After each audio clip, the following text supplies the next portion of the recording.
Hello students, welcome back to the channel. I hope you people are doing great. हम कर रहे हैं class +2 का चैप्टर जो है आपका government budget and the economy. We have already started the chapter. हम कर चुके हैं आपका बजटरी रेवेन्यू। जो आज हम करने वाले हैं वो है आपका बजटरी एक्सपेंडिचर या बजट एक्सपेंडिचर। अब देखिए, रेवेन्यू में हमने ये पढ़ा था कि सरकार को रेवेन्यू कहाँ कहाँ से अर्न होता है during a fiscal year, right. Expenditure में क्या होगा? एक्सपेंडिचर क्या होता है? आपका खर्चा, राइट, आपके एक्सपेंसेस। तो इसमें हम बेसिकली पढ़ने वाले हैं कि गवर्नमेंट अपनी फिस्कल ईयर में जो खर्चे करती है, ठीक है, वो हम किस में पढ़ेंगे? आपके बजटरी एक्सपेंडिचर में। ये आपके दो तरह के होते हैं। फर्स्ट है आपका revenue expenditure and second is your capital expenditure, ठीक है। फर्स्टली हम पढ़ेंगे आपका रेवेन्यू एक्सपेंडिचर। अब देखिए, रेवेन्यू एक्सपेंडिचर क्या होता है। Before moving towards the characteristics, एक छोटी सी कुछ चीजें हैं रेवेन्यू एक्सपेंडिचर में। देखिए, रेवेन्यू एक्सपेंडिचर के अंदर वो चीजें आती हैं जो गवर्नमेंट डेली बेसिस पे खर्चा करती है या फिर एक रिकरिंग नेचर पर करती है। मतलब रिकरिंग मीन्स जो बार बार चीज हो, ठीक है, that is called your recurring, which repeats itself again and again. मतलब ऐसे खर्चे जो बार बार होते हो। जैसे आपके, अगर मैं घर का एग्जाम्पल दूं तो कुछ ऐसे खर्चे होंगे जो आप हर महीने करते हो, ठीक है, या 6 मंथ्स में करते हो या ईयरली करते हो।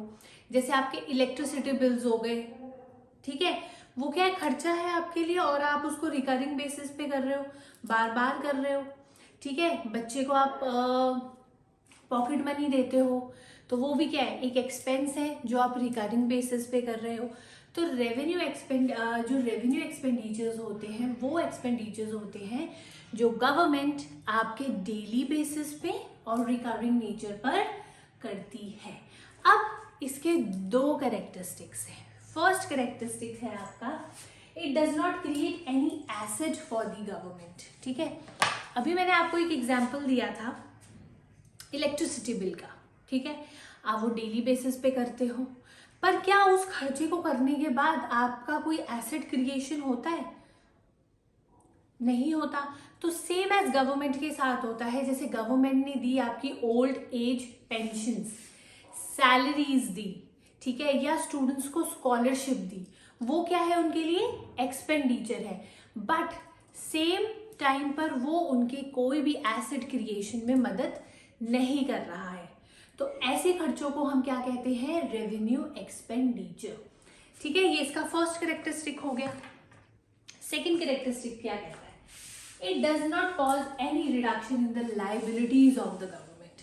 अब देखिए, जब हम इलेक्ट्रिसिटी बिल पे करते हैं तो हमारी एक लाइबिलिटी कम हो गई, ठीक है यार। अब हम मंथली टेंशन फ्री हैं कि ये चीज हमें देनी है। लेकिन गवर्नमेंट के साथ ऐसा नहीं है। इसके अंदर आपके वो खर्चे भी आते हैं। जरूरी नहीं है कि सारे आपके ये वाले खर्चे हों, बट मोस्टली आपके ये वाले खर्चे होते हैं जिसकी वजह से आपकी सरकार की लाइबिलिटीज कम नहीं होती। देखो, जैसे सेंट्रल गवर्नमेंट ने स्टेट गवर्नमेंट को डिजास्टर के लिए रिलीफ प्रोवाइड करवाई, ठीक है। मान लीजिए किसी स्टेट में फ्लड्स आ गए, ठीक है, ड्राउट आ गया, कोई और डिजास्टर आ गया, तो सेंट्रल गवर्नमेंट ने उनको मॉनेटरी बेसिस पे रिलीफ प्रोवाइड करी, ठीक है। ये उनके लिए क्या था? खर्चा था। लेकिन क्या इससे उनकी कोई लाइबिलिटी कम हुई? फाइनेंशियल लाइबिलिटी या बर्डन कोई कम हुआ? नहीं। तो ऐसे खर्चों को भी हम क्या कहते हैं? आपके रेवेन्यू एक्सपेंडिचर। समझ गए? क्विकली रिवाइज करते हैं। रेवेन्यू एक्सपेंडिचर क्या होता है? रेवेन्यू एक्सपेंडिचर आपके डेली बेसिस पे जो रिकरिंग नेचर के एक्सपेंसेस होते हैं वो होते हैं। इसके 2 कैरेक्टरिस्टिक्स है कि ये आपकी कोई भी एसेट क्रिएशन में मदद नहीं करता। दूसरा, कोई भी लाइबिलिटी को रिड्यूस नहीं करता है। इस तरह के जो खर्चे होते हैं उसे हम कहते हैं रेवेन्यू एक्सपेंडिचर। इसके अंदर आती है आपकी ओल्ड एज पेंशन। जब आप ओल्ड एज पेंशन दे रहे हो मंथली बेसिस पे, तो आपका कोई एसेट क्रिएशन हो रहा है? नहीं। क्या आपकी कोई लाइबिलिटी कम हो रही है? नो। ठीक है, same as salary, government is giving salary to their employees, ठीक है, गवर्नमेंट एम्प्लॉयज, तो क्या उनका कोई एसेट क्रिएशन हो रहा है? नहीं। लाइबिलिटीज भी कम नहीं हो रही हैं। स्टूडेंट्स को उन्होंने स्कॉलरशिप दी है, ठीक है, तो कोई एसेट क्रिएशन हुआ? नहीं।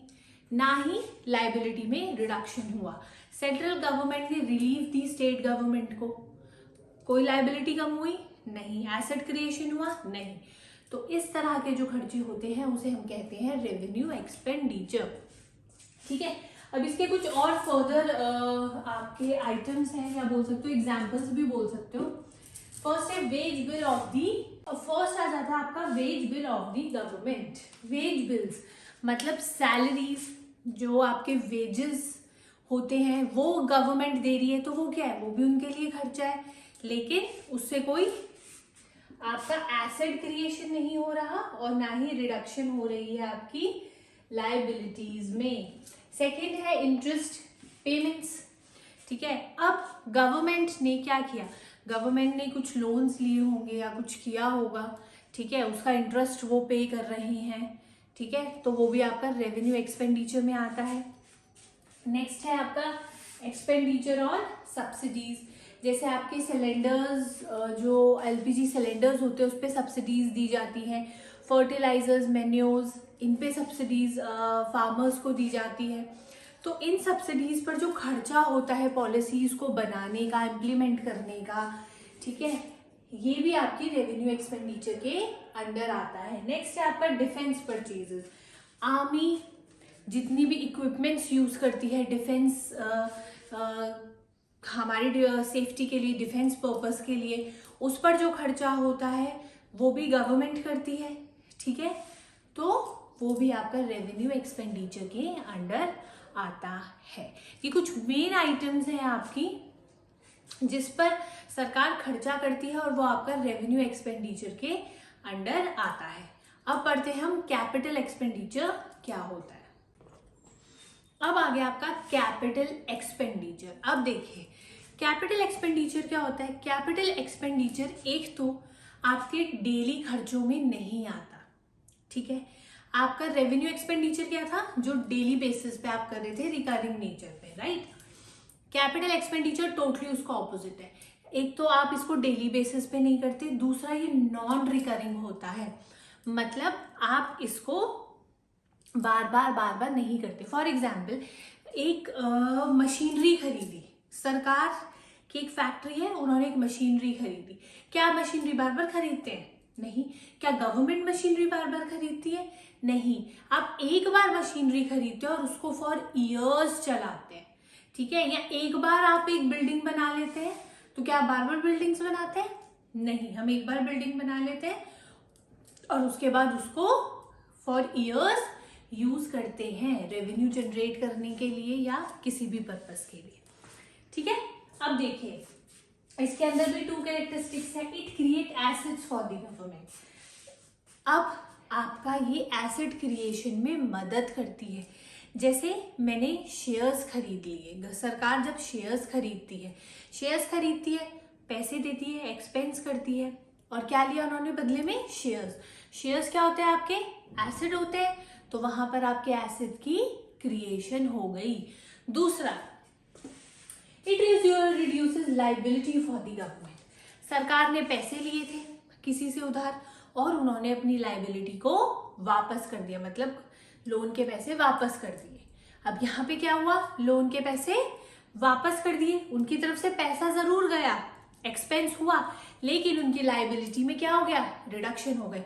आपने बैंक से 1 लाख रुपए लिए, ठीक है, 1 लाख रुपए आपने वापस कर दिए, तो क्या हुआ? आपकी लाइबिलिटी में रिडक्शन हुआ कि नहीं? लाइबिलिटी में रिडक्शन हुआ। अब इसके अंदर भी कुछ मेन आइटम्स या एग्जांपल्स हैं, such as expenditure on land and building. मैंने खर्चा करके एक जमीन खरीदी, एक बिल्डिंग बनाई, तो वहां पे क्या हुआ? मेरा एसेट क्रिएशन हुआ ना, तो ये आपके किसके अंडर आते हैं फिर? कैपिटल एक्सपेंडिचर के अंदर। Next, expenditure on machinery and equipments, खर्चा किया मशीनरी को परचेज करने के लिए, खर्चा किया इक्विपमेंट लगाने के लिए, लेकिन उस खर्चे से क्या हुआ, उस खर्चे से मेरा एक एसेट क्रिएट हो गया। लैंड एंड बिल्डिंग आपके एसेट्स में आती है। परचेज ऑफ शेयर्स, शेयर्स भी आपके एसेट्स में आते हैं। Next, loan by the central government to state government, ठीक है, लोन दिया आपने किसको, सेंट्रल गवर्नमेंट ने स्टेट गवर्नमेंट को लोन दिया। अब यहाँ पर क्या हो रहा है, यहाँ पे इंटरेस्ट पेमेंट्स हो रही हैं, ठीक है। यहाँ पर आपकी जब आप लोन देते हैं किसी को, आपकी सेंट्रल गवर्नमेंट स्टेट गवर्नमेंट को लोन दे रही है तो किसी इंटरेस्ट बेसिस पे दे रही होगी, इंटरेस्ट से उन्हें कैश मिल रहा है, ठीक है। और कैश क्या होता है आपका एसेट। अब लास्ट है आपका loan by central government to the state government. अब जब सेंट्रल गवर्नमेंट स्टेट गवर्नमेंट को लोन देगी तो स्टेट गवर्नमेंट उस लोन को अगर वो एज एन एसेट, अगर वो उस लोन अमाउंट को एज ए रिसोर्स यूज करना चाहते हैं तो वो कोई बिल्डिंग परचेज करेंगे, ठीक है, या कोई और एसेट जनरेशन में उस पैसे को यूज करेंगे। तो यहाँ पे भी क्या हो रहा है, एसेट आपके क्या हो रहे हैं, क्रिएट हो रही हैं। ये कुछ एग्जाम्पल्स थे आपके कैपिटल एक्सपेंडिचर की, ठीक है। इसको रिवाइज करते हैं। कैपिटल एक्सपेंडिचर क्या था, ऐसे एक्सपेंडिचर जो आप डेली बेसिस पे नहीं करते और ये नॉन रिकरिंग इन नेचर होते हैं, राइट। टू कैरेक्टरिस्टिक्स है, it helps in asset creation and reduces the liability of the government, such as your purchase of shares, right, expenditure on purchase of your machinery and equipments, और loan आपका provide करवाए अगर central government state government को, तो ये भी आपके capital expenditure के अंडर आते हैं। आई होप आपको ये चीज़ें क्लियर होंगी। अब आ जाता है आपका plan expenditure and your non plan expenditure. देखिए हमें नाम से ही पता चल रहा है, name says itself plan expenditure means जो हमने विद प्लानिंग खर्चे किए हैं वो होता है आपका प्लान एक्सपेंडिचर, और जो हमने खर्चे प्लानिंग से नहीं किए वो है आपके नॉन प्लान एक्सपेंडिचर। तो देखिए प्लान एक्सपेंडिचर क्या कहता है, plan expenditure refers to that expenditure which relates specific plans and programmes of development, ठीक है। हमने कोई स्कीम बनाई, ठीक है, कोई प्रोग्राम बनाया आपका, ठीक है, उस पर खर्चा आप कर, सरकार उसको इम्प्लीमेंट करने के लिए खर्चा कर रही है, ठीक है, प्लानिंग के साथ, वो इसके अंदर आते हैं। Assistance of the central government to the state government, ठीक है। अब असिस्टेंट प्रोवाइड की जा रही है, पैसे दिए जा रहे हैं, तो क्या आपकी सेंट्रल गवर्नमेंट विदाउट नोइंग कि वो पैसा कहाँ खर्च होने वाला है, ऐसे तो स्टेट गवर्नमेंट को नहीं दे सकती, राइट। या आप लोग बैंक के पास जाते हैं, सीधा ऐसे कहते हैं हमें 1 लाख रुपए चाहिए, अब देखते हैं कहाँ खर्च करेंगे, वो आपसे पूछते हैं कि ये 1 लाख रुपीज़ आप कहाँ पे इन्वेस्ट करने वाले हैं, क्या जो 1 लाख रुपीज़ उन्होंने दिए हैं वो सेफ हैं, ठीक है। तो वैसे ही सेंट्रल गवर्नमेंट जब स्टेट गवर्नमेंट को पैसे देती है तो वो एक एश्योरेंस पे देती है, उनकी प्लान देखकर कि हाँ ये जो इनको पैसा दे रही है वो फ्यूचर में कहाँ यूज होने वाला है, तो वो भी आपका किसके अंडर आता है, प्लान एक्सपेंडिचर, राइट। अब देखिए it includes revenue expenditure and capital expenditure, ठीक है। इसके अंदर रेवेन्यू एक्सपेंडिचर्स भी आते हैं और कैपिटल एक्सपेंडिचर भी आते हैं। रेवेन्यू एक्सपेंडिचर कैपिटल एक्सपेंडिचर हम कर चुके हैं, ठीक है। अब आता है नॉन प्लान एक्सपेंडिचर। अब वो सारे खर्चे जो हम प्लानिंग से नहीं करते, फॉर एग्जाम्पल आपके घर के खर्चे, ठीक है, कई बार कोई ऐसा खर्चा राइज हो जाता है जो हमने प्लानिंग के साथ नहीं किया होता या सडन हो जाते हैं, तो वैसे ही गवर्नमेंट के साथ भी होता है कि आपकी कुछ ऐसी प्लान्स होते हैं जो आपको एंड मोमेंट पर या डेली जब आप करते हैं, ठीक है, वो आपकी प्लानिंग में नहीं होते, डेली के खर्चे आपकी प्लानिंग में नहीं होते हैं, ठीक है। तो वो सारे खर्चे आपके नॉन प्लान एक्सपेंडिचर के अंडर आते हैं, ठीक है। अब जैसे आपके लॉ एंड ऑर्डर पर आपने कोई खर्चा किया, कोई लॉ पास कर दिया, ठीक है, या पेपर, मतलब इसके अंदर आपका बेसिकली ये आएगा जैसे आपको कोई लॉ बन रहा है तो उसके पेपर्स, स्टेशनरी, राइट, छोटी छोटी चीज़ें, ठीक है। डिफेंस इन सब्सिडीज मैं आपको ऑलरेडी करा चुकी हूँ, डिफेंस पे खर्चा, सब्सिडीज आपने दी उसको करने के लिए जो खर्चा हुआ। ठीक है। अब देखिए बजटरी एक्सपेंडिचर को या तो आप रेवेन्यू एक्सपेंडिचर लिख लीजिए या कैपिटल एक्सपेंडिचर, या इसको हम नॉन प्लान एक्सपेंडिचर और प्लान एक्सपेंडिचर भी कह सकते हैं, क्योंकि दोनों के ही अंदर आपका रेवेन्यू एक्सपेंडिचर और कैपिटल एक्सपेंडिचर आता है। ठीक है। तो अगर एग्जाम में आपको आ जाए कि which of these is true और उसमें से एक ऑप्शन हो plan expenditure and non plan expenditure, when you add them and you get budgetary expenditure, so that will be true या that will be correct, right? आज की class में करेंगे हम बस इतना ही, बाकी करते हैं आपकी नेक्स्ट क्लास में। Till then, be focused and all the best for your studies.